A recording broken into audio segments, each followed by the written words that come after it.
नाज़रीन अस्सलाम वालेकुम। नाज़रीन, इलेक्टोरल रिफॉर्म और इलेक्ट्रॉनिक वोटिंग मशीन्स के हवाले से तो बहस चली रही है हुकूमत और अपोजिशन के दरमियान और मीडिया में भी, लेकिन आज की गालिबन सबसे बड़ी डेवलपमेंट वो है जहां पाकिस्तान की सिक्योरिटी इस्टेब्लिशमेंट ने पाकिस्तान के DG inter services intelligence DG ISI general Faiz Hamid ने पार्लिमानी कमेटी को, बल्कि पार्लिमानी कमेटी को एक्सपैंड किया गया। डिफेंस की पार्लिमानी कमेटी थी, उसे एक्सपैंड करके 80 लोगों पे ले जाया गया, जिसमें सेनेटर्स भी थे, leader of the opposition Shahbaz Sharif साहब भी थे, बिलावल भुट्टो भी थे, हुकूमत की तरफ से फॉरेन मिनिस्टर शाह महमूद कुरैशी थे। इन पार्लियामेंटेरियंस को एक इन कैमरा ब्रीफिंग जो है वो दी। इसमें पाकिस्तान के आर्मी चीफ जो हैं जनरल कमर जावेद बाजवा भी मौजूद थे। तकरीबन 3 से 4 घंटे की ये ब्रीफिंग थी नेशनल सिक्योरिटी के मामलात की, जिसमें अफगानिस्तान की बदलती हुई सूरत हाल, अफगानिस्तान के हवाले से पाकिस्तान के ऊपर किस किस्म की इंटरनेशनल डिमांड्स हैं, बेसिस के हवाले से, गालिबन एयर कॉरिडोर के हवाले से, कश्मीर की मकबूजा कश्मीर की क्या सूरत हाल है, हिंदुस्तान और पाकिस्तान के दरमियान क्या ताल्लुकात हैं, इन तमाम चीज़ों पे पार्लियामेंट को इन कॉन्फिडेंस लिया गया।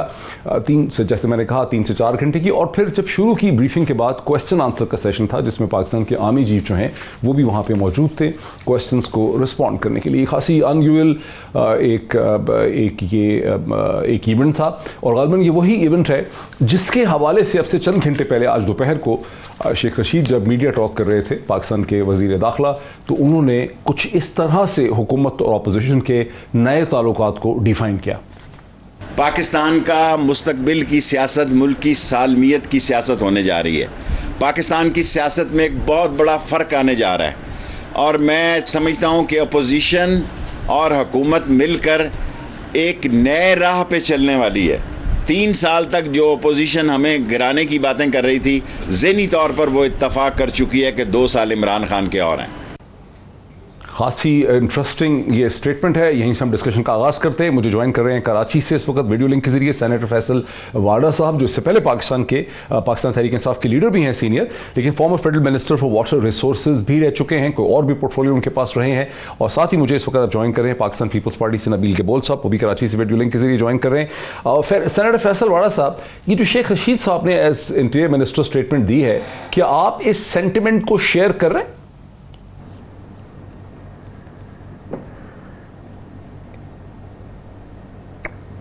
बहुत शुक्रिया डॉक्टर साहब। वही साहब, देखिए मसला सारा ये है कि मैं इस सेंटिमेंट का मानने वाला हूँ आज से नहीं, from day 1। For us it doesn't really matter. हमारा पहले भी कोई प्रॉब्लम नहीं थी, आज भी कोई प्रॉब्लम नहीं, आगे भी कोई प्रॉब्लम नहीं है। PDM आए, जलसे जुलूस हो, झगड़े हों, हर किस्म का थ्रेट हो, हमें किसी का कोई फ़र्क नहीं पड़ता। अल्लाह का शुक्र है, हम 5 साल पूरे करेंगे। जैसे मैंने पहले कहा था, ये बजट भी पास होगा, सेनेट का इलेक्शन भी पास हुए, चेयरमैन भी हमारा आ गया। उससे पहले जब नो वर्ड ऑफ कॉन्फ्रेंस आया था, तब भी मैंने यही कहा था। सो अल्लाह की मेहरबानी है कि जो कहा वो हुआ अल्लाह की मेहरबानी से, और आगे भी मैं ऐसे ही देख रहा हूँ। ये तो सब कुछ जो हुआ है वो पार्टीज़ को और अपनी सियासत को ज़िंदा रखने की बात है। अगर मीडिया वो स्पेस नहीं देगा तो फिर तो आपको पता है एवरीथिंग इज़ एंडिंग एनीवेज। लेकिन सेनेटर साहब, शेख रशीद ने तो ये भी कह दिया ना कि अपोजिशन की जमातों ने अब ये तस्लीम कर लिया है कि तहरीक इंसाफ की हुकूमत और इमरान खान की हुकूमत मजीद 2 साल हुकूमत जो है करेगी इलेक्शन तक। आप समझते हैं कि अपोजिशन ने इस चीज़ को भी तस्लीम कर लिया?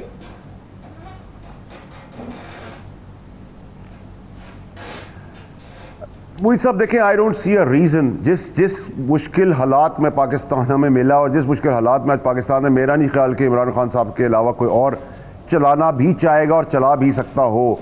इन हालात में जहाँ कोविड के बाद वेस्टर्न इकोनॉमीज़ मेल्ट कर गई, वहाँ पाकिस्तान खड़ा हो गया। अल्लाह की मेहरबानी से पाकिस्तान निकल आया उससे। करंट अकाउंट डेफिसिट आपको पता है कि 65 साल से नहीं संभल रहा था, वो संभल गया। एक्सपोर्ट्स बढ़ गई, मैन्युफैक्चरिंग बढ़ गई। Excuse me, the only thing left is the महंगाई, जो एक गरीब आदमी का प्रॉब्लम है। अब हमें 2 साल उस पर कॉन्सेंट्रेट करना है, तो मैं तो 2 साल भी देख रहा हूँ, उसके आगे आने वाले साल भी देख रहा हूँ। तो मैं तो बहुत ऑप्टिमिस्टिक भी हूँ, और मुझे तो उससे पहले कोई प्रॉब्लम नज़र नहीं आई। एक्सेप्टेंस के अलावा उनका क्या रास्ता है? Most of them will be in jail इंशाल्लाह सून। केसेस अपने मंतकी अंजाम तक जा रहे हैं। कुछ को बेल हुई हुई है, कुछ मुल्क से फरार हैं, कुछ मफरूर हैं, कुछ इश्तिहारी हैं। सो अगर ये अपोजिशन है तो इट रियली डजंट मैटर। ऐसी 100 अपोजिशन भी आ जाए तो मुझे तो, मेरी पार्टी को, मेरी गवर्नमेंट को फ़र्क नहीं पड़ता। अच्छा सर, अपोजिशन का भी पॉइंट ऑफ व्यू लेके आए स्पेशली नबील केबोल साहब, जब अपोजिशन का काम है स्पेशली एक मिनट डॉक्टर साहब, एक मिनट डॉक्टर साहब, स्पेशली जब ऑपोजिशन पाकिस्तान की मुफाद में या पाकिस्तान की आवाम के मुफाद में असेंबलीज को यूज़ नहीं कर रही और अपने मुफाद और अपनी ज़ाती चोरी और अपनी ज़ाती एनआरओ लेने की कोशिश कर रही है, नैब के कवानीन अमेंड करना चाहती है, कमर के दर्द में शहबाज शरीफ साहब मुल्क से बाहर जाना चाहते हैं, लेकिन 4 घंटे खड़े होकर तकरीर फरमाते हैं। बेटी जो है मरियम, वो बताती है कि मेरा बाप कल आ सकता है, जबकि वो झूठे एफिडेविट दे के सिस्टम को चांटा मार के गए हुए हैं। इन सब चीज़ों में कौम को भी तो नज़र आ रहा है कि अपोजिशन तो सिर्फ अपने ज़ाती मुफाद, और जो वेस्टर्न वर्ल्ड के साथ भी जो हमने स्टैंड लिया हुआ है वो उसी बेसिस पे लिया हुआ है कि इनके अंदर तो तपड़ नहीं है, क्योंकि इनके तो चोरी के पैसे, बच्चे, बाल, चाचा, दामाद, बहनोई, हम सब सभी मुल्क से बाहर हैं। तो जिस मुल्कों से बाहर है और इनका पैसा चोरी का वहाँ है, ये उनके खिलाफ स्टैंड ले सकते हैं, आप समझते हैं? So there is no opposition actually. Nabil Gabol साहब, क्या हम ये कह सकते हैं, क्या आप इससे एग्री करेंगे कि अब आपके पास भी कोई चाराकार नहीं है, आपने भी इस चीज़ को तस्लीम कर लिया, चाहे आप इसको पसंद करें या ना करें, कि अगले 2 बरस अब इमरान खान ने हुकूमत करनी है, अब और कुछ हो नहीं सकता? देखें डॉक्टर साहब, हमारे लिए ये अहमियत नहीं रखता है कि वो अगले 2 साल तक चलें या ना चलें। बात यह है कि हम समझते हैं कि हम पीडीएम के अंदर एक सोच समझ के हमने एक तहरीक चलाई थी और बहुत कामयाब तहरीक थी, जिसके वजह से पीटीआई की गवर्नमेंट काफ़ी परेशान थी। मसला हमारे अपने पीडीएम के अंदर हुआ, जिसकी वजह से तो फिर फेल क्यों हो गए? का इत्तेहाद टूट गया। बस उसके वजूहात काफ़ी हैं। हमारे और मुस्लिम लीग नून के दरमियान जो मैं समझता हूँ आपस में ना इत्तेफाकी जो चीज़ों पर हुई है, वो आपने देखा कि लीडर ऑफ द ऑपोजिशन जो है, अगर सीरियस नहीं लेते पार्लियामेंट को, अगर बजट को वो पहले कहते हैं हम पास नहीं होने देंगे और हमारे 58 मेंबर्स हम उनके हवाले करते हैं और फिर उसके बाद जो है उनके मेंबर्स नहीं आते, हमारे मेंबर्स पूरे आते हैं और ख़ुद लीडर ऑफ द ऑपोजिशन गायब हो जाते हैं, तो फिर उसके बाद जाहिर है गवर्नमेंट तो यही समझेगी, आप लोग भी यही समझेंगे कि ये हुकूमत अब 5 साल पूरी करेगी। जहां तक इन्होंने 3 साल पूरी की है, मैं तो कहता हूं ये 5 साल पूरी करके और अनपॉपुलर हो, क्योंकि इस वक्त पोजीशन ये है कि इस वक्त जो आवाम है वो ये नहीं देख रही है कि करंट डेफिसिट, जिस तरह फैसल ने कहा कि वो पता नहीं कहां से कहां पहुंच गई है और इकॉनमी जरा बूम कर रही है, लोगों को तो कहीं नजर नहीं आ रहा इकॉनमी बूम कर रही है। आज भी पहले नवाज शरीफ के दौर में 12 घंटे जो है वो लोड शेडिंग होता था, तो उससे उस पर काबू पा लिया। आज भी लोड शेडिंग हो रही है, आज भी जून के महीने में गैस की किल्लत है, आज भी महंगाई इतनी ज्यादा है कि लोग कह रहे हैं हम 20,000 रुपए में जो है अपने बच्चों को पाले, फीस दें या खाना खाएं। तो लोग ये चीजें नहीं देख रहे हैं, लोग सिर्फ ये देख रहे हैं कि ये हुकूमत आई तो आम आदमी को रिलीफ नहीं दिया। तो हम अपनी तैयारी कर रहे हैं इलेक्शन की, अगले इलेक्शन की, चाहे वो 2023 में हो चाहे वो 2022 में हो। अच्छा, हम अपना हमारा पीपल्स पार्टी का इस वक्त टारगेट है 2022 का फिगर भी आपके जहन में आता है? यानी 2022 का फिगर भी, ये जो 2022 है, ये भी आपके जहन में है कि इलेक्शन 2022 में भी हो सकते हैं?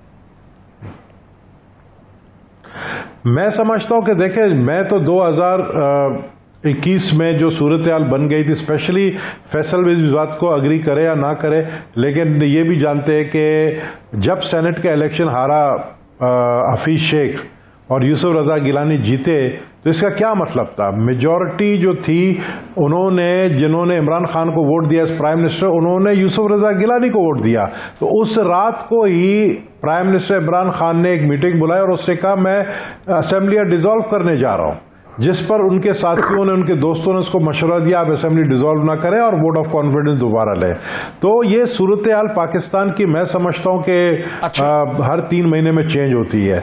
इस वक्त सूरत हाल जो है वो इंटरनेशनली जो एक अफगानिस्तान का मसला पैदा हो गया, कौमी सलामती के वजह से प्राइम मिनिस्टर साहब ने जो अपनी स्पीच कल की है, वो बात वो कर रहे हैं कि आए मिल बैठकर इस मसले के ऊपर जो है ऑपोजिशन को साथ लेने की वो बात करते हैं। यहां पर पीटीआई के लोग जो है ऑपोजिशन को गालियां निकालते हैं, तो इस तरह तरीके से तो नहीं चल सकती है ना।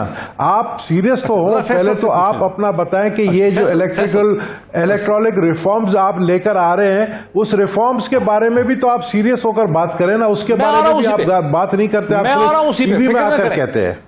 मैंने सारी बहस इलेक्ट्रॉनिक वोटिंग मशीन्स पे करनी है और ओवरसीज वोट्स पे करनी है। मैं सिर्फ सेनेटर फैसल वाडा से समझ लूं, सेनेटर फैसल वाडा, ये नबील गबोल साहब ने बहुत ही आराम से ये बात कह दी है कि जब हफीज शेख इलेक्शन हारे उस वक्त प्राइम मिनिस्टर की कैबिनेट में ये बात हुई और प्राइम मिनिस्टर ने ये फैसला किया कि रिजाइन कर देना चाहिए, असेंबलियां तोड़ देनी चाहिए।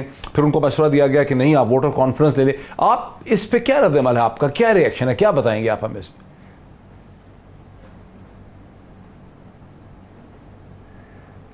मुझे साहब देखिए, पॉलिटिकल स्पीकर्स और पॉलिटिकल वर्कर्स जो होते हैं वो एक मसाला मिक्स बातें करते हैं बेस्ड ऑन स्पेकुलेशन एनालिसिस, इधर उधर से ढूंढ ढांड के। हम भी ऐसी बातें करते हैं और सब नबील साहब भी ऐसी बातें कर रहे हैं। अगर मैं नबील साहब की इस इंफॉर्मेशन को मान लूं जो उन्होंने अभी डिफाइन किया आपके वहाँ बड़े आराम से, तो क्या फिर मैं भी ये भी मान लूं कि उनकी लीडरशिप के अंदर ये बहस हुई कि विल जो थी बीबी की वो झूठी थी और उसको अमेंड किया गया और उसके अंदर से चीज़ें चेंज कर दी गई और उसका बेनिफिशरी कोई और था और वो बेनिफिशरी फिर जरदारी साहब ने अपने लिए ले लिया। तो क्रॉसराइयाँ और जिनकी कोई बेस ना हो, जिसकी कोई सोर्स ना हो, उसको हमें डिबेट भी नहीं करना चाहिए। तो जैसे ये स्टोरी है वैसे ये स्टोरी है। दूसरी चीज़ जहाँ तक आपने बात की कि नबील साहब कह रहे हैं हम गालियां दे रहे हैं, तो हम कोई गालियां नहीं दे रहे। हम ये कह रहे हैं कि हम कौमी मुफाद और पाकिस्तान के मुफाद पे बात करना चाहते हैं। क्विकली गिबोल साहब स्पेक्युलेट कर रहे हैं आप, मैं बात समझ आता हूं, सब वो समझते हैं फैसल वाडा, समझते हैं सबने फैसल वाडा कि आपने स्पेक्युलेट किया है, ये तुक्का मारा है आपने। फैसल अच्छी तरह जानता है मैंने तुक्का नहीं मारा। मुझे 4 वजीरों ने ये बात बताई है। ये 4 मैं वजीरों की बात कर रहा हूँ जिन्होंने मुझे ये बात बताई है कि ये बात हुई है। और आप भी जानते हैं डॉक्टर मोहित साहब, आपके भी बहुत अच्छे दोस्त हैं हुकूमत के अंदर बैठे हुए हैं, आप भी इस बात को जानते हैं कि प्राइम मिनिस्टर जब हारे तो बहुत ज़्यादा वो जो है डिसहार्टेड हो गए थे और उन्होंने ये बात की है कि मैं ये असेंबलियाँ डिसॉल्व करने जा रहा हूँ। लेकिन उसी वक्त उनको चंद दोस्तों ने जो है क्या बिस्तर की बातें नहीं कर चले, वो तो नहीं, प्राइम मिनिस्टर हारे कैसे नहीं आ रहे? मुझे एक बात बताएं, ये वोट किसके थे? 16 ये पीटीआई के एमएनएस थे। हफीज शेख हारे ना? इमरान खान को पता है ये कौन है। बात सुने, आप बताएं कि आज भी इनको पता है ये 16 एमएनएस कौन है। फैसल को भी पता है 16 एमएनएस कौन है। क्यों उन 16 एमएनएस के खिलाफ कार्रवाई नहीं करते हैं जिन्होंने वोट नहीं दिया हफीज शेख को? पीटीआई के एमएनएस थे, क्यों नहीं एक्शन लेते हैं? क्योंकि उनको पता हमने एक्शन लिया हमारी हुकूमत गिर जाएगी। तो ये कहना कि देखें बातें बहुत है, आपने शायद वो रखा हुआ है कि जी इलेक्शन रिफॉर्म्स पे बाद में बात करेंगे। मेरे पास तो एक लंबी बातें हैं जिसको मैं कंटिन्यू करके बोल सकता हूं कि किस तरीके से जो इस वक्त कौमी सलामती के ऊपर हमें कहा जा रहा है कि जी आप लोग सीरियस नहीं है कौमी सलामती के ऊपर। ये जो सेनेटर फैसल ने आप पे इल्जाम लगाया कि आपके यहाँ ये डिस्कशन भी हुई थी कि मोहतरमा, नहीं मैं आ रहा हूं उस पर, कि मोहतरमा बेनज़ीर भुट्टो साहिबा की जो विल है वो जाली है, ये बहस भी पीपल्स पार्टी के हलकों में हुई थी जो सेनेटर फैसल ने कहा है। इस पे क्या रद्द है आपका? हुई थी ऐसी बहस? देखिए फैसल ने सच कहा कि एक दूसरे पर आप मिल के इल्ज़ामात लगा सकते हैं, फैसल हम पे भी लगा सकते हैं, मैंने उन पर लगाया।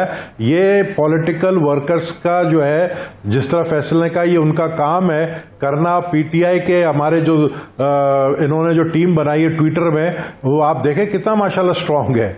शाह महमूद कुरैशी के साथ जो कल बिलावल ने की जो बातें शाह महमूद कुरैशी के हवाले से बातें की हैं, वो कोई झूठ तो नहीं थी, लेकिन ट्विटर पे जो है ट्रेंड ज्यादा बन गया क्योंकि इनके पास अच्छा सेटअप है, ये गवर्नमेंट में है। तो जो गवर्नमेंट में वो जो चाहे, आपको पता है जंगल के शेर है, शेर जो चाहे वो अंडा दे और बच्चा दे, तो ये हुकूमत में है, ये बोल सकते हैं हाँ जो चाहे कह दे। तो ये जो चाहे कह दे, जो चाहे बोल दे, मतलब लेकिन हमें जो पता है वो पता है। हाँ सेनेटर वाडा, मैं आपको क्लिप सुनाता हूं इन्वेस्टर शेख रशीद साहब का ओवरसीज वोट के हवाले से। चंद सेकंड का ये क्लिप है, 30 सेकंड का, जरा सुने, फिर सवाल मेरा आपके पास आ रहा है। सुनाए जी शेख रशीद साहब का। ओवरसीज पाकिस्तानी 70-80 लाख और तकरीबन अगर वक्त आएगा तो ये साबित हो जाएगा ये 1 करोड़ तक भी होंगे। 70 से लेके 1 करोड़ तक जो ओवरसीज पाकिस्तानी हैं, ये इमरान खान का वोटर है।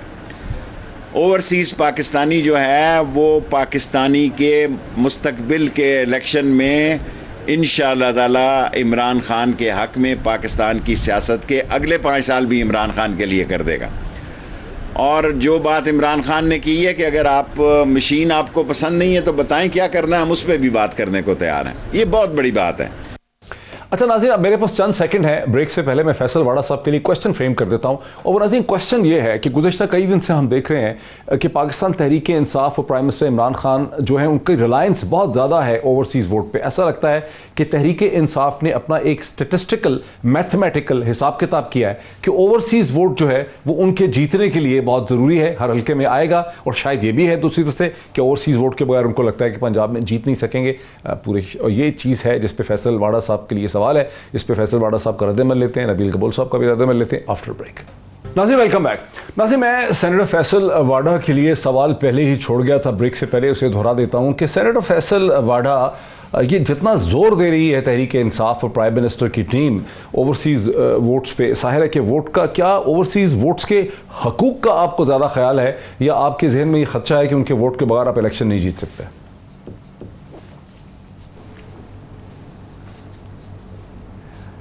अब मुई साहब देखें, अगर NIC और नाइकॉप कार्ड नादरा बग़ैर पर्सनल अपीयरेंस के इशू कर सकती है ओवरसीज़ पाकिस्तानियों को और उसकी हैकिंग नहीं हो रही, अगर $6 ट्रिलियन बैंकिंग के थ्रू बाहर से ओवरसीज़ भेज रहे हैं उसमें हैकिंग नहीं हो रही, इलेक्शन कमीशन कह रहा है कि नादरा को के कुछ एरियाज़ में इम्प्रूवमेंट की ज़रूरत है और इम्प्रूव कर दे तो ये पॉसिबल है, जब सब चीज़ें पॉसिबल है तो वो क्या रुकावट है जिसकी वजह से ऑपोजिशन इतना तिलमिला रही है कि काम ना हो?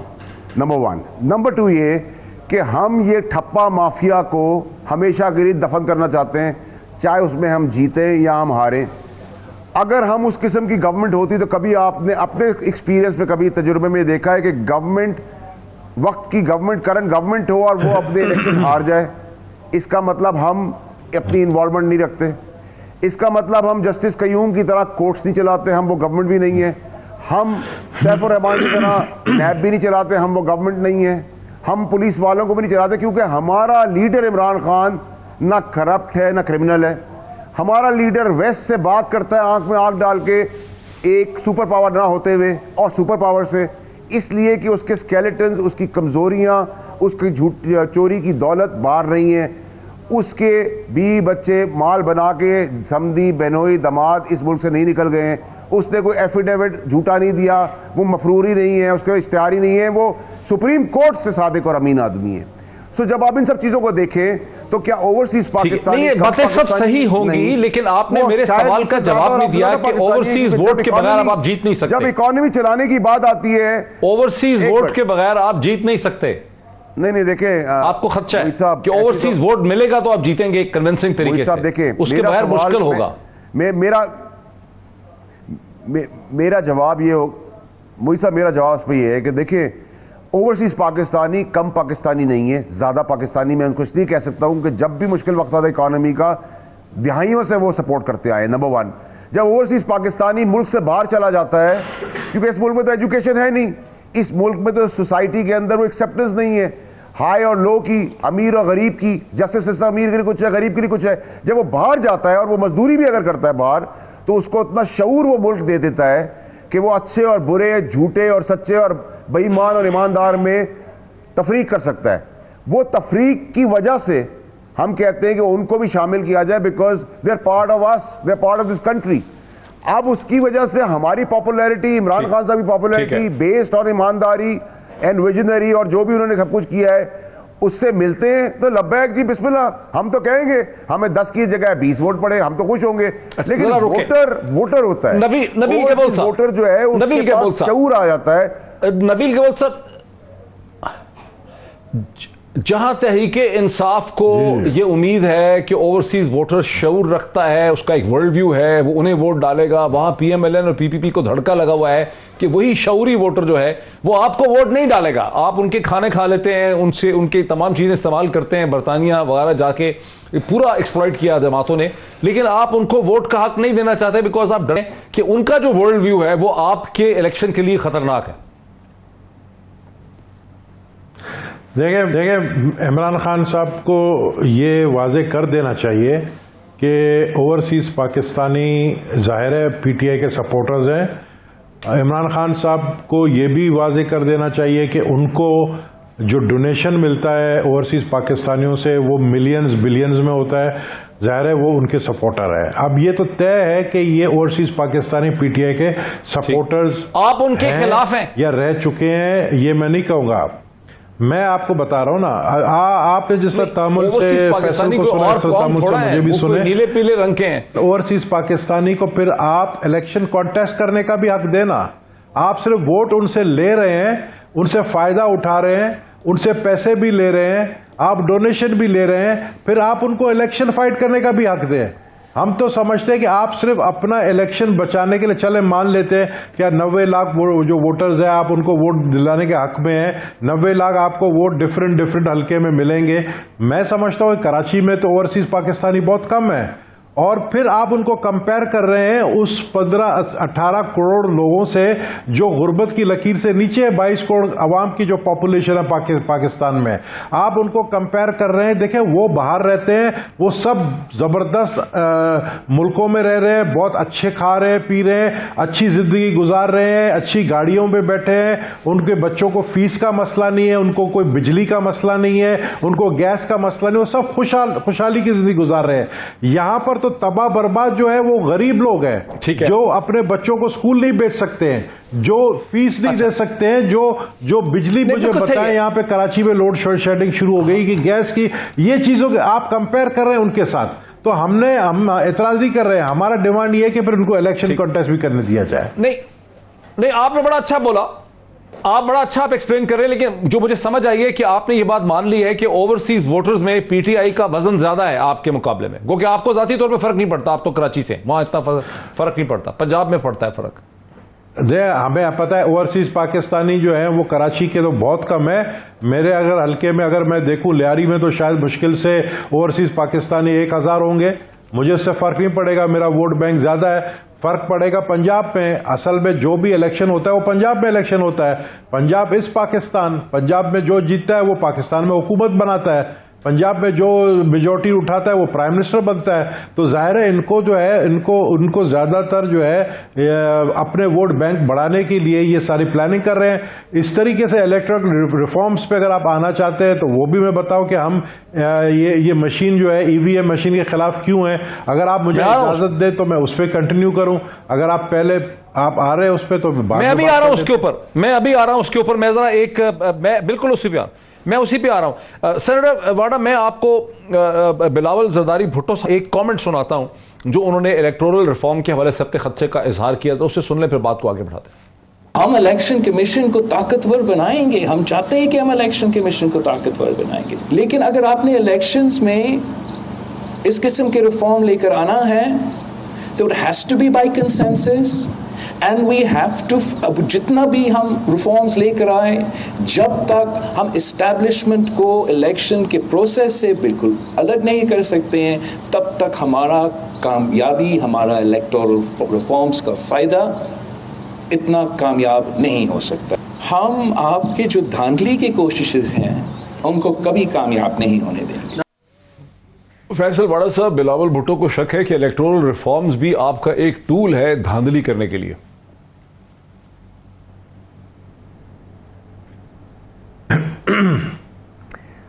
देखिए मोहित साहब, जहां तक उन्होंने कहा कि कंसेंसस होना चाहिए, वो तमाम पार्टीज में हो तो बहुत अच्छी बात है, नथिंग लाइक इट, और इसीलिए हुकूमत और अपोजिशन हमेशा आपस में साथ बैठती है। लेकिन हैविंग सेड दैट, मशीन में अमेंडमेंट है, तरीक़ाकार में अमेंडमेंट है, कोई और तरीका हो सकता है इसको फुल प्रूफ करने का, इसको और ट्रांसपेरेंट करने का, everything is welcome, but this is going to happen for sure regardless of any hurdles, number 1। Number 2 ये कि अगर वो इस्टेब्लिशमेंट का नाम ले आए हैं तो क्या मैं ये समझूं कि बिलावल साहब ये कह रहे हैं कि सिंध में अगर होता है वो जीतते हैं तो फिर धांधली भी नहीं है और इस्टेब्लिशमेंट भी नहीं है, लेकिन जब तहरीक इंसाफ जहाँ भी जीतेगी वहाँ धांधली भी है, वहाँ इस्टेब्लिशमेंट भी है?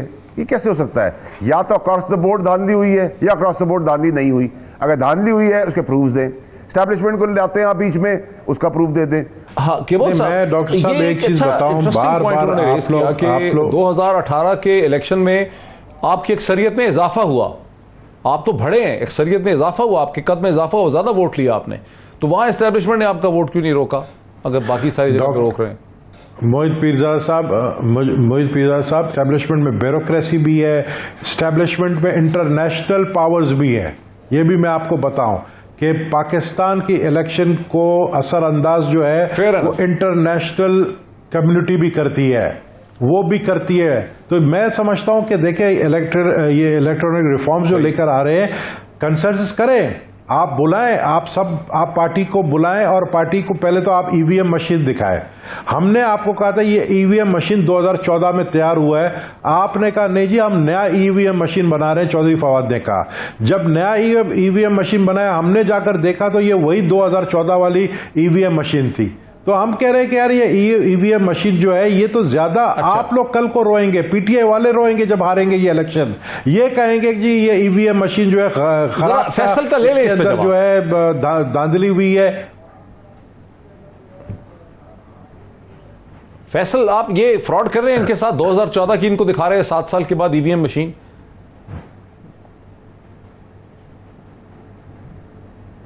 देखिए मोहित साहब, एक तो ईवीएम मशीन्स के अंदर इंटरनेट नहीं है तो हैकिंग का सवाल ही पैदा नहीं होता। दूसरा ये कि मैं ज़रा दुरुस्त कर दूं नबील साहब की नॉलेज को कि ओवरसीज़ पाकिस्तानी 80% लेबर है, गरीब है, अमीर नहीं है। क्योंकि नबील साहब का ताल्लुक एलीट पार्टी से, अमीरों की पार्टी से, और वहाँ जागीरदार और ज़िम्मेदार और सरदार हैं सारे, ख़ुद भी हैं वो, तो उनको पता नहीं है कि गरीब की तादाद और परसेंटेज भी कितनी होती है। तो पहले तो मैं बता दूं सारे 80% गरीब हैं, लेबर्स हैं। और दूसरा ये कि ईवीएम के अंदर इंटरनेट नहीं है तो हैकिंग का सवाल ही पैदा होता है। 6 ट्रिलियन हम रोज हैंडल कर रहे हैं तो फिर उसके अंदर हैकिंग क्यों नहीं हो रही? नंबर 1। नंबर 2 कि जब आपको एनआईसी और नाइकॉब बगैर पर्सनल अपीयरेंस के मिल रहा है उसमें हैकिंग नहीं हो रही, उसमें आपका पर्सनल डाटा बाहर नहीं आ रहा। तो ये क्या वजह है? वजह ये है कि इन सब पार्टीज की एक्सपर्टीज जो हैं वो वोट खरीदने में, वोट के ऊपर ठप्पा मारने में, फॉर्म 14 के अंदर फॉर्म 50 राइट के ऊपर हेर फेर करने में है, वोटर लिस्ट में हेर फेर करने में है। एब्सोल्युटली ये इलेक्शंस को टेक्निकली 500% रिग करते हैं। इनका वोट बैंक कंपैरेटिवली इतनी कम परसेंटेज है कि अगर उस परसेंटेज को आप लीगल टर्म में ले आए तो ओवरसीज पाकिस्तानी उड़ा देंगे इनको ये खर्चा है। ओवरसीज पाकिस्तानियों के अंदर तो आप बंदूक लेकर, डब्बे लेकर, फॉर्म लेकर, थैले लेकर नहीं जा सकते। यहाँ तो अजीब मजाक है। आरओ अगर आपके गांव का है तो वो साईं की बात सुनेगा, आरओ आपके गांव का नहीं है, कमिश्नर आपके गांव का है, एसएसपी आपका है, पुलिस वाला है। ये एक पूरी साइंस है डॉक्टर मोहित साहब, इलेक्शन जीतना। If you ask me today, Nabeel साहब तो बहुत पुराने लड़ रहे, मुझे आप इलेक्शंस की अगर आप बात करते हैं, आई एम टेलिंग यू आज ऑन द स्पॉट, जहां भी मैं खड़ा हूंगा, पंजाब में मैं खड़ा हूंगा, मैं ब्रेक ले लूंगा। मैं इतने कॉन्फिडेंस से आपको बोल रहा हूं because I understand the system. अच्छा, वेरी इंटरेस्टिंग, ये दोनों ही मेरे पार्टिसिपेंट जो है वो इलेक्ट्रॉनिक वोटिंग मशीन में बहुत इंटरेस्टेड हैं और कल भी हम इसके हवाले से बात कर रहे थे। मैं एक बड़ा इंटरेस्टिंग टुकड़ा आपको सुनाता हूं ब्रेक के बाद कि कल हमारा एनालिसिस में इलेक्ट्रॉनिक वोटिंग मशीन के हवाले से किस किस्म के कमेंट्स सामने आए। फिर नबील गबोल साहब के पास आऊंगा आफ्टर द ब्रेक।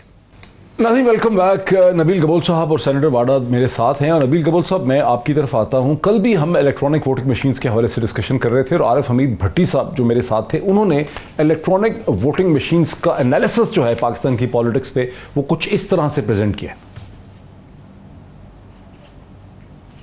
आदमी का एक वोट पड़ेगा और जिसको पड़ेगा उसका निकलेगा।